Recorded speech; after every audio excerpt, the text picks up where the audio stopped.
Today's Toy Spot, we are having a look at the DC Collectibles DC Comics Icons, figure number 15, Green Lantern's John Stewart.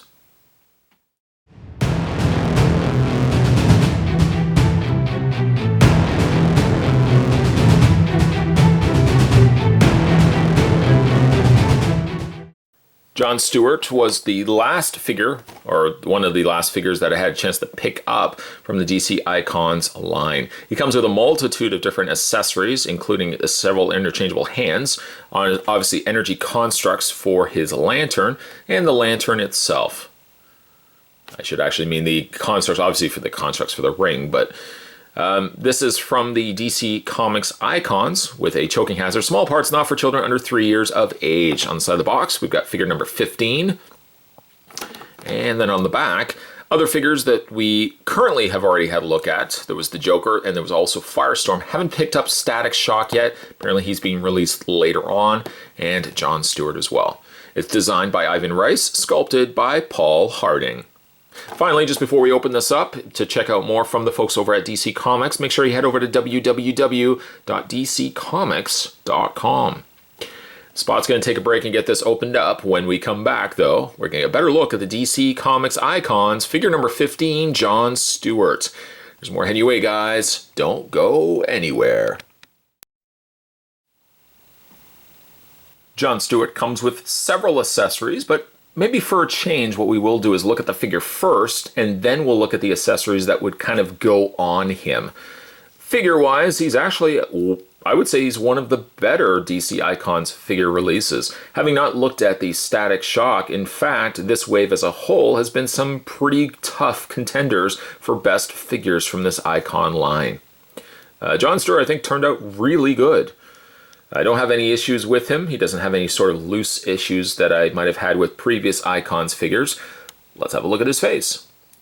The face reads almost a little bit more older, a little more wiser, I suppose, in complexion. He has a more sterner look on his face. I do actually think the sculpt is quite good. Coloring for at least the green aspects of his costume seem almost more like a metallic light green, but I do think the color works quite well. The costume is slightly changed as well, where you've got the green running down the sides of the leg and the areas around the feet, and then you've got the top collar portion, which is a very common sight for the John Stewart's costume design. I do like that the gloves have a more shinier white to them as opposed to them being matte. So that's a nice touch. And speaking of nice touches, his ring has also been painted in. It's been sculpted as well, so it's not just simply a blob of paint. They've actually gone in and sculpted a circular portion to his glove and then painted that in. So I do appreciate that.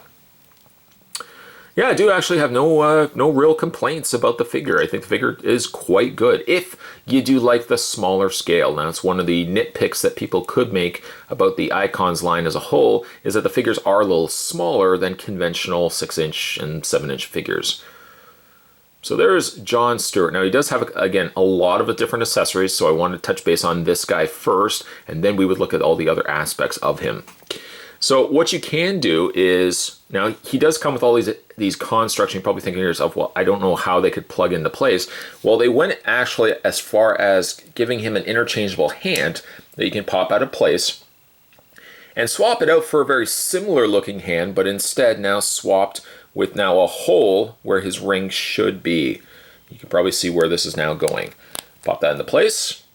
So now you've got the ring with hole. Probably not a default look if you're not going to be displaying him with the constructs. It does look like a big hole in his hand, but it does serve at least a purpose. He does come with 3 different constructs. The most fragile of the 3 is this star, kind of reflecting shimmer of light.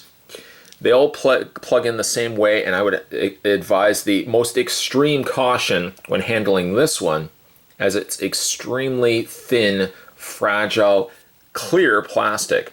And it's like the 3 worst things it could be. Thin, slightly translucent, so of course it's a little bit more brittle. Can't remember what the other thing is, but let me just tell you though, it is extremely thin. So advise some caution putting, I mean, it looks stellar, plugging it into his hand like that. In fact, it might be my go-to look for him, and then I'll display him with the lantern in the other hand.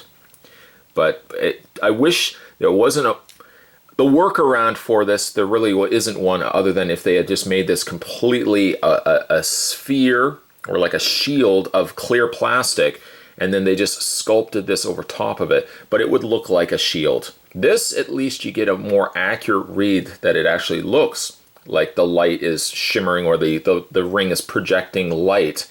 I just wish it wasn't so thin. There's really no way around that though. The other thing that he does come with, well, two other things. He comes with two different constructs. They're not even really so much constructs. It's not like he's actually creating anything with this particular figure. It's actually just the projection of energy coming out from his ring. You have this one right here, which is actually just looks like a series of different energy bursts coming out from his ring. All the constructs are translucent plastic, as mentioned before. It also helps them to glow. It almost has the perception of glowing, even though that may not be the case. There's that one. And then, just take that off once again, there's this one right here as well, which has the most unique, little stranger looking design to it. Again, it looks like he's projecting energy, but it just looks a little weird, to be honest. So he has that as well. Just again, a matter of preference, which way you would like to personally go. If you don't even want to have him have gloves, what you can also do too is take the forearms off altogether, and you can swap them out for an ungloved hand. We can do that actually with both. Pull those right out, pop them in their place. For those immediately feeling like they're going to be missing the ring, fear not, the ring is still there. If this is just a more preferred look for you, instead of having the gloved hand, you can swap for more bare-armed instead. I think I might just more cater my personal design and displaying to the gloved hands, but that's just my preference. Finally, the last of his accessories, he comes with his tried and true lantern. Now the lantern does have, I initially thought it would just be hollow, but it has almost like a translucent green plastic in the interior of it. No real means to light it up. I suppose if you could probably just shine some light through it. Yeah, you can shine light through it, and it does project it does show right through a little bit of light piping. So that's a nice touch too. The lantern can really only plug into his one hand as such. Again, you can, the one thing I do like about the icons is that they're superposable, so you can get a lot of different range of motion from the figures. You get something like that. When it comes to his posability, it's on par with what you would expect from a DC Icons figure. His head is on a ball joint. It doesn't really have as much fluidity to it as some of the other Icons figures, but it does still move all the way around. Arms hinge out, full rotation there. A swivel on the bicep, double hinged elbow, and along the way I find the interchangeable hands, when you change the arm out, sometimes they do wiggle themselves off. It's very easy just to peg that back into place. A rotation in the forearm, rotation in the hand, a hinge also in the individual or in the wrist section of the hand. When it comes to the upper torso is on a ball joint. He's also got the crunch in the abdomen section. And then he's got the ball joint legs. Lots of motion and range there, no issues whatsoever.